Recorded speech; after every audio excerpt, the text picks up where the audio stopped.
ناظرین، آج ہم آپ کو بتائیں گے کہ رسول اللہ صلی اللہ علیہ وآلہ وسلم کیسے کھانا تناول کرتے تھے۔ آپ صلی اللہ علیہ وآلہ وسلم کا کیا طریقہ کار تھا کھانا کھانے کا، اور کیا کیا ادب کرتے تھے۔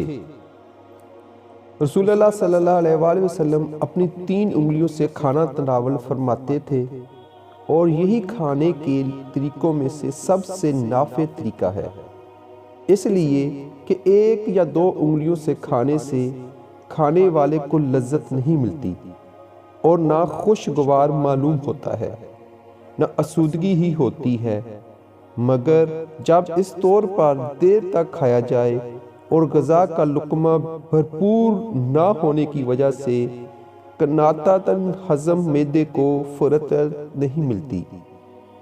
ایک وقفہ سے غذا معدے میں پہنچتی ہے، جیسے کوئی دانہ چن کر اٹھائے اور کھائے، تو اس طرح کھانا نہ مزہ دیتا ہے نہ خوشگوار ہوتا ہے۔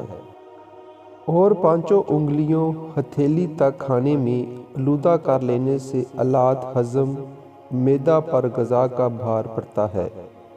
بعض اوقات کثرت غذا کھانا اٹک جاتا ہے اور موت واقع ہو جاتی ہے۔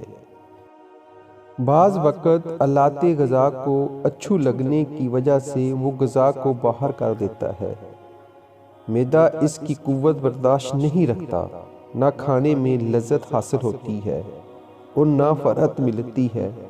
اس لیے آپ کے کھانے کا طریقہ سب سے زیادہ نافع ہے۔ جو آپ کے کھانے کا طریقہ اختیار کرتے ہوئے 3 انگلیوں سے کھائے، وہ بھی اس نفع سے متمتع ہو سکتا ہے۔